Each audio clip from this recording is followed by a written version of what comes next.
Ito, itong materials po na ito, aayusin natin.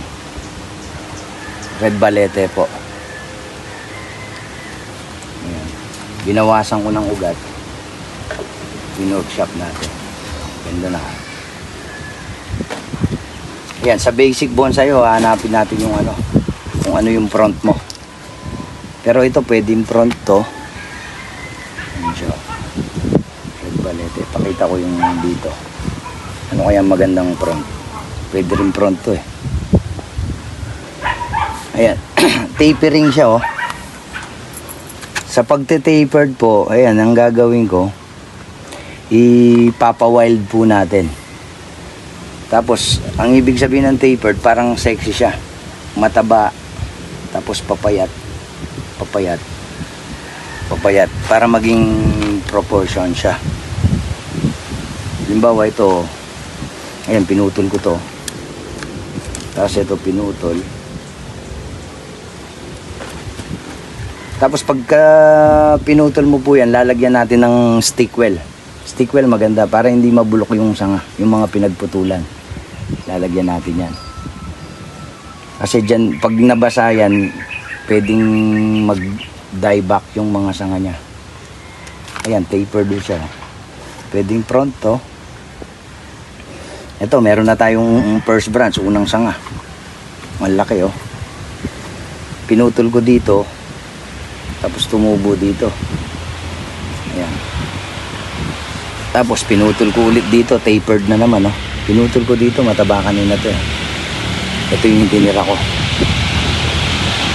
Tapos ito mahaba na naman. May sanga dito. Pinutol ko. Ayan, putol. Putol lahat yan oh.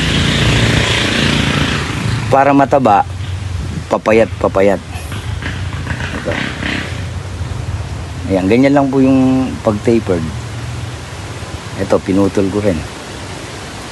Tapos ito, ayan, putol dito, dalawa. Parang 1-2 yung method na ginawa ko eh. Pero magiging 1-2-3-4 din yan, yung generation niya. Ito, putol din dito. Dalawa lang tinira ko. Kasi magsasanga pa yan dito eh.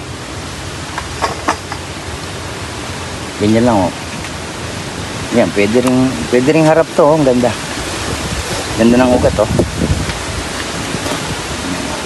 Bali dalawang balete ito oh. Nag-fusion siya eh. Isa nito, isa nito. Eh hindi ko na pinaghiwalay. Parang maganda siya oh. Ayan. Pati ugat, tinetapered din. Puposisyon natin yung mga ugat niyan kasi sa balete, ang pang ano ng balete, ugat talaga. Ayan siya oh. Meron na siyang kaliwa, meron siyang kanan. Ayan, may front siya o, tapos kaliwa ulit. Bilangin natin 1, 2, 3, 4, 5, 6 ulo. Ito yung apex nya. Pinutol ko rin dito. Tapos tumubo ito, putol din dito. Ayan, nag-1-2 siya oh. Sabay putol ulit dito. Nag-1-2 din. Putol kanina dito, putol din dito. Sexy siya, proportion. Hindi pa, kasi pag pantay-pantay yung ano, parang yung hotdog. Hotdog tawag nila eh.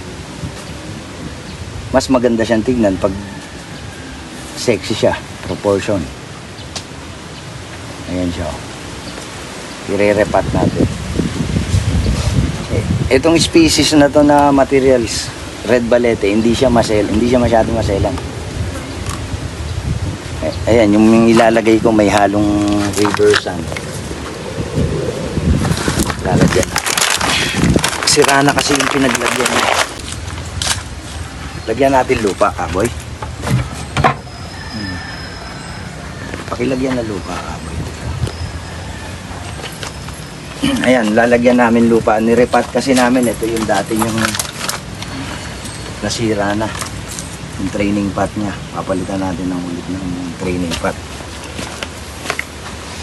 Ito, maganda ring front to kasi tignan mo. Medyo nakatago lang yung first branch niya. First branch, second branch, may back branch. Ayan, pakita mo. Kailangan yung back branch mo kita dito sa front kung magpo-front ka. Bawa ito, kita lahat. Maganda kita kasi yun yung tawag ng iba, depth. Kalaliman niya. Ito. Para magmukhang 3D. Ayan siya, kita. Diba? Ngayon, ikot natin. Pwedeng front to.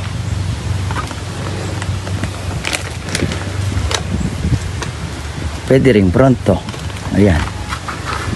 Palagay nyo alin mas magandang front. Ayan, kita lahat to. Kita to. Kita to. Ayan. Ganyan siya. Ayan, nakikita mo halos lahat ng sanga. Ganda ng ugat oh. Kaya pwede siya back to back, dalawang mukha oh. Tapos ang gagawin din natin dito, basta ihubog natin ng mas maganda yung letter, parang letter A siya, triangle shape siya. Ayan o, kita yung mga sanga. Ayan. Bali, ilan lang ang sanga nito? 1, 2, 3, 4, 5. Ulo na to, 6. Maximum siguro 7. Kasi dadami po yung mga sanga niyan. Pag tumubo yan, magiging yung mga tinatawag nilang, halimbawa ito, may tinatawag kasi sila, ito yung primary branch. Ito ang tawag nila dito, secondary. Tapos pag may tumubo, third generation na tertiary. Ganun din hanggang dumami. Iisa lang sanga pero nanganak siya, marami siyang generation. Ganun din dito. Ito yung first, primary branch, first generation. Second, tapos may tutubo, third, tutubo na, fourth, hanggang dito, second din to, third, fourth. So, ang gagawin natin, syempre, isi-shape natin yan, parang letter A, ito siya, oh. Ayan.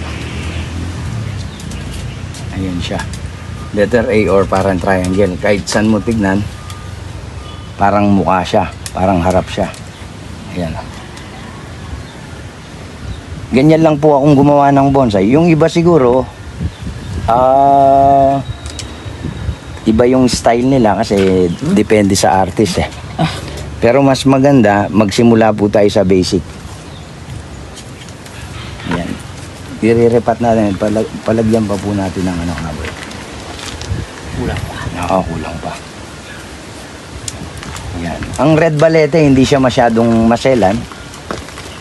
Pero siyempre kahit hindi maselan yung puno, magandang alagaan pa rin yung parang hindi magtampo. Ayan oh, cute lang siya oh, ganda. Ayan siya oh. Ganun lang po yung style ng pagbobonsai ko. Maganda kasi pag nagsimula ka, sundan mo pa rin yung basic nila. Ayan. Kasi sa pagbobonsai, kailangan balance. Kasi sa nature, balance din eh. Bawa, meron kang, ito kanan to. Pag nagsanga ka dito, mas maganda yung hindi siya pantay. Bawa, nagsanga ka na dito, kung may tumubo dito, putulin mo na to o kaya pumili ka. Kung saan yung may siko, mas magandang pilian. Tingnan mo, alternate siya oh. May sanga dito, hindi ako nagpasanga dito. Dito na. Kasi pag nag-espasyo yan, pag nagsanga-sanga yan, magbubungguan yan. Maganda, hindi, ayan. Dito, hindi siya pantay oh. Kahit dito, tinanggal ko. Ito, tinanggal ko yung sanga dito. Tinanggal ko rin. Kasi natatakpan yung katawan. Yung iba, siguro gusto nila, pero para sa akin, mas maganda yung siyempre kahit sa totoong puno, unang-una nakikita mo yung katawan ng puno. Di ba? Ayan, alternate siya oh. Walang pantay na, halimbawa, dito ako nagpasang ah. Wala dito. Dito naman. Ayan, may front ako. May back. Para kita mo lahat ng detalye ng puno. Pag nagka-generation yan, ang ganda ng maganda yung spacing niya. Kahit tignan mo ng ilalim. Ayun, ganun lang po yung pagbuo ko ng bonsai, yung basic. Sundan mo lang to, makakabuo ka ng maganda mong bonsai. Ayan lang po, sana may naitulong ako.